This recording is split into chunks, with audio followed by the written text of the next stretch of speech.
আসসালামু আলাইকুম। সবার আগে বাছাই করা 10টি আন্তর্জাতিক খবর জানিয়ে দেব। প্রথমেই থাকছে শিরোনাম। তবে তার আগে অনুরোধ থাকবে ভিডিওটিতে একটি লাইক দিবেন।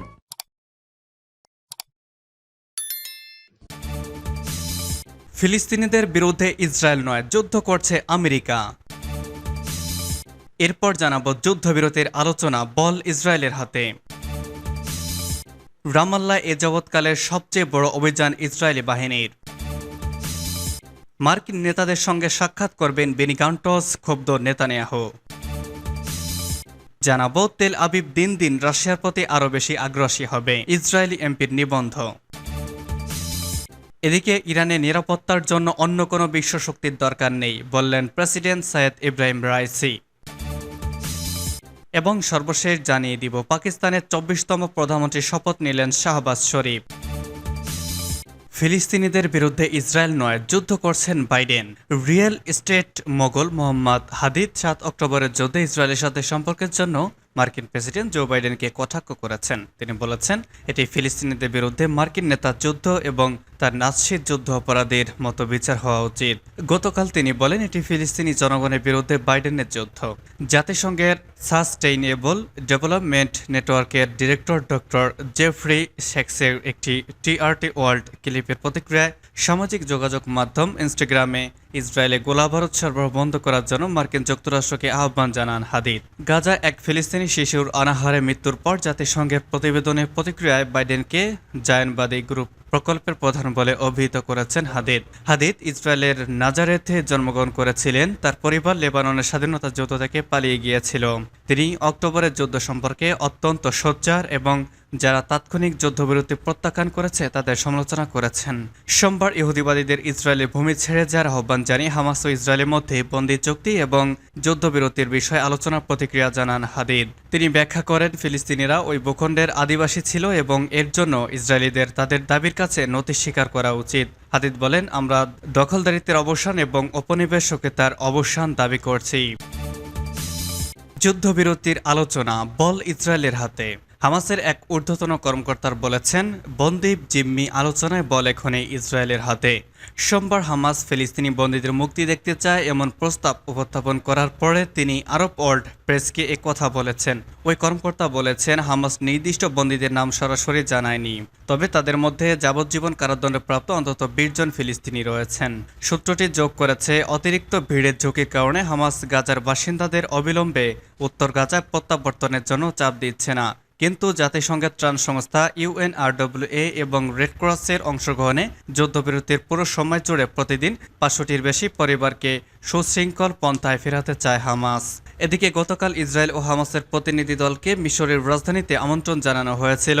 ধারণা করা হচ্ছিল সেখানেই সমঝোতা হবে, কিন্তু শেষ পর্যন্ত ইসরায়েল তাদের প্রতিনিধি দল পাঠায়নি। ইসরায়েল জানিয়েছে, হামাস তাদের দুটি দাবির প্রতি সাড়া না দেওয়ায় তারা অস্ত্রবিরতি চুক্তির জন্য প্রতিনিধি দল কায়রোয় পাঠাচ্ছে না। তবে হামাসের প্রতিনিধি দল কায়রো গেছে। ফিলিস্তিনি স্বাধীনতাকামী সংগঠন হামাস বলেছে, ইসরায়েল শর্ত মানলে তারা যুদ্ধবিরতিতে সম্মত রয়েছে। গতকাল মিশরের রাজধানী কায়রোতে যুদ্ধবিরতি নিয়ে হামাস, ইসরায়েল ও মধ্যস্থতাকারী দেশগুলোর মধ্যে আলোচনা শুরুর আগে নাম প্রকাশ না করা হামাসের এক কর্মকর্তা বলেন, যদি ইসরায়েল হামাসের শর্ত মেনে নেয়, যার মধ্যে রয়েছে বাস্তুচ্যুত ফিলিস্তিনিদের গাজার উত্তরাঞ্চলে নিজেদের ঘরবাড়িতে ফিরতে দেওয়া এবং ত্রাণ সহায়তা সরবরাহ বৃদ্ধি করা, তাহলে আগামী 24 থেকে 48 ঘন্টার মধ্যে যুদ্ধবিরতির পথ খুলবে। রামাল্লা এ যাবৎকালের সবচেয়ে বড় অভিযান ইসরায়েলি বাহিনীর। ফিলিস্তিনের পশ্চিম তীরে অঞ্চলের প্রশাসনিক রাজধানী রামাল্লায় এ যাবৎকালের সবচেয়ে বড় আকারের অভিযান চালিয়েছে ইসরায়েলি নিরাপত্তা বাহিনী। গতকাল রাতব্যাপী সেই অভিযানে মোস্তফা আবু শালবাক নামের এক 16 বছর বয়সী কিশোর নিহত হয়েছেন। প্রত্যক্ষদর্শীদের বরাত দিয়ে ফিলিস্তিনের সরকারি বার্তা সংস্থা ওয়াফা নিউজ এজেন্সি জানিয়েছে, গতকাল রাত জুড়ে ইসরায়েলি সেনাবাহিনীর কয়েক ডজন সাজোয়া যান পুরো রামাল্লায় টহল দিয়েছে। আম আরি শরণার্থী শিবিরের কাছাকাছি এলাকায় একটি সাজোয়া যান আসার পর সেখান থেকে বেশ কয়েক রাউন্ড গুলি শিবির লক্ষ্য করে চালানো হয়েছে। সে সময় নিহত হয় মোস্তফা। তার ঘাড় এবং বুকে গুলি লেগেছে বলে জানিয়েছেন পশ্চিম তীরের স্বাস্থ্য মন্ত্রণালয়ের এক কর্মকর্তা। বস্তুত গত 7 অক্টোবর গাজা ইসরায়েলি বাহিনীর অভিযান শুরুর পর থেকে পশ্চিম তীরেও সহিংসতা শুরু করা হয়েছে। ইসরায়েলি বসতকারী সেনা ও পুলিশের হামলায় গত 5 মাসে রামাল্লা সহ পশ্চিম তীরের বিভিন্ন শহরে নিহত হয়েছেন অন্তত 400 জন ফিলিস্তিনি। এ ব্যাপারে আরও তথ্য জানতে ইসরায়েলি প্রতিরক্ষা বাহিনী IDF এর সঙ্গে যোগাযোগ করেছিল রয়টার্স, কিন্তু কোনো কর্মকর্তা মন্তব্য করতে রাজি হননি। তবে প্রত্যক্ষদর্শীরা জানিয়েছেন, গত কয়েক বছরের মধ্যে গতকাল রাতের অভিযানটি ছিল রামাল্লাহ ইসরায়েলি বাহিনীর সবচেয়ে বড় অভিযান। প্রসঙ্গত, গত 7 অক্টোবর ইসরায়েলের ইরান সীমান্তে অতর্কিত হামলা চালিয়ে সামরিক, বেসামরিক, ইসরায়েলি ও বিদেশি নাগরিক সহ 1200 জনের বেশি মানুষকে হত্যা করে গাজা উপত্যকার নিয়ন্ত্রণকারী গোষ্ঠী হামাসের যোদ্ধারা। সেই সঙ্গে জিম্মি হিসেবে ধরে নিয়ে যায় আরও 240 জন ইসরায়েলি এবং অন্যান্য দেশের নাগরিককে। অভিযানে এ পর্যন্ত নিহত হয়েছেন প্রায় 31,000, আহত হয়েছেন প্রায় 71,980 জনের বেশি। নিহত আহতদের মধ্যে একটি বড় অংশই নারী, শিশু, কিশোর কিশোরী এবং বেসামরিক লোকজন।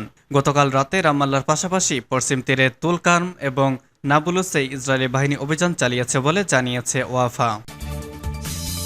মার্কিন নেতাদের সঙ্গে সাক্ষাৎ করবেন বেনি গান্তজ, ক্ষুব্ধ নেতানিয়াহু। ইসরায়েলের যুদ্ধকালীন মন্ত্রিসভার সদস্য বেনি গান্তজ যুক্তরাষ্ট্র সফরে বাইডেন প্রশাসনের শীর্ষ কর্মকর্তাদের সঙ্গে সাক্ষাৎ করবেন। আজ নাগাদ শুরু হতে যাওয়া সাক্ষাতে ইসরায়েলের প্রধানমন্ত্রী বেনিয়ামিন নেতানিয়াহুকে ক্ষুব্ধ করেছে। গাজা যুদ্ধের 5ম মাসে তেল আবিবে এই বিভক্তি দেখা গেল। খবর আল জাজিরার। গান্তজ সাবেক সেনাপ্রধান ও প্রতিরক্ষা মন্ত্রী ভাইস প্রেসিডেন্ট কমলা হ্যারিসের সঙ্গে তার সাক্ষাৎ হবে। বিষয়টিকে দেখা হচ্ছে নেতানিয়াহুর ওপর হোয়াইট হাউসের ক্রমবর্ধমান হতাশার চিহ্ন হিসেবে। গান্তর জাতীয় নিরাপত্তা উপদেষ্টা জ্যাক সুলিভানের সঙ্গেও আলোচনায় বসবেন বলে জানিয়েছে তার দল ন্যাশনাল ইউনিটি পার্টি। আজ গান্তজ পররাষ্ট্রমন্ত্রী অ্যান্টনি ব্লিংকেনের সঙ্গে সাক্ষাৎ করবেন। গাজায় মানবিক সংকট কাটাতে আরও বেশি পরিমাণ ত্রাণ প্রবেশের অনুমতি দিতে তিনি নেতানিয়াহুর প্রতি আহ্বান জানিয়েছেন। উপত্যকাটির যুদ্ধ পরবর্তী শাসন ব্যবস্থা কেমন হবে তা নিয়েও ইসরায়েল ও যুক্তরাষ্ট্র একমত নয়। তেল আবিব দিন দিন রাশিয়ার প্রতি আরও বেশি আগ্রাসী হবে। ইহুদিবাদী ইসরায়েলের একজন সংসদ সদস্য সতর্ক করে বলেছেন, তেল আবিব ইউক্রেনকে সমর্থন দেওয়া জোরদার করার মাধ্যমে রাশিয়ার বিরুদ্ধে দিন দিন আগ্রাসী অবস্থানে যাবে, কারণ ইসরায়েল সরকার মনে করে যে কোনোভাবেই হোক চলমান গাজা ইসরায়েল যুদ্ধে হামাসের পক্ষে কাজ করছে মস্কো। ইহুদিবাদী ইসরায়েলের একজন সংসদ সদস্য সতর্ক করে বলেছেন, তেল আবিব ইউক্রেনকে সমর্থন দেওয়া জোরদার করার মাধ্যমে রাশিয়ার বিরুদ্ধে দিন দিন আগ্রাসী অবস্থানে যাবে, কারণ ইসরায়েল সরকার মনে করে। ইসরায়েলি আইন প্রণেতা আমির ওয়াটম্যান মার্কিন পত্রিকা বিজনেস ইনসাইডারে লেখা এক নিবন্ধে একথা বলেছেন। তিনি সুস্পষ্ট করে বলেছেন, রাশিয়ার বিরুদ্ধে ইসরায়েল আরও আগ্রাসী অবস্থান নেবে। ইসরায়েলের এই এমপি বলেছেন, হামাসের সাথে যুদ্ধের কারণে তার সরকারের হাতে দেওয়ার মতো গোলাবারুদ নেই, কিন্তু ইউক্রেন যুদ্ধ শেষ হওয়ার আগে যদি গাজা যুদ্ধ শেষ হয় তাহলে কিয়েভের কাছে ইসরায়েলের অস্ত্র খুঁজে পাওয়া যাবে। ইরানের নিরাপত্তার জন্য অন্য কোনো বিশ্ব শক্তির দরকার নেই, বললেন ইরানের প্রেসিডেন্ট সৈয়দ ইব্রাহিম রাইসি। ইরানের প্রেসিডেন্ট ইব্রাহিম রাইসি যেন ইসরায়েল কাটা খায়ে দিলেন নুনের সিটা। রাইসি বলেছেন, তার দেশ নিজেদের নিরাপত্তা নিশ্চিত করার জন্য যথেষ্ট ক্ষমতা রাখে, তাদের টিকে থাকার জন্য অন্য কোনো বিশ্ব শক্তির দরকার নেই। ইরানের সামরিক বাহিনীর একটি অনুষ্ঠানে হাজির থেকে রাইসি বলছেন, ইরানের নিরাপত্তা নানা দিক মিলিয়ে এক দারুণ বলয় তৈরি করে। সচেতনতা, সতর্কতা আর কড়া নজরদারি আর সামরিক বাহিনীর উপস্থিতিতেই নিরাপদ হয়ে ওঠে ইরান। রাইসি বলেছেন, আমাদের নিরাপত্তা অন্য দেশের উপর নির্ভর করে না, আমরা অন্য শক্তিশালী দেশের মুখাপেক্ষীও না। তিনি ইরানকে আরও নিরাপদ করতে সামরিক বাহিনীকে বেশি বেশি শক্তিশালী করার আহ্বান জানিয়েছেন। এবং সর্বশেষ জানিয়ে দিব, পাকিস্তানের 24তম প্রধানমন্ত্রী শপথ নিলেন শাহবাজ শরীফ। জোট সরকার গঠন নিয়ে নানা নাটকীয়তার পর পাকিস্তানের প্রধানমন্ত্রী হিসেবে শপথ নিলেন দেশটির রাজনৈতিক দল পাকিস্তান মুসলিম লীগ নওয়াজের প্রধান শাহবাজ শরীফ। সোমবার ইসলামাবাদের প্রেসিডেন্ট হাউসে পাকিস্তানের 24তম প্রধানমন্ত্রী হিসেবে শপথ নিয়ে তিনি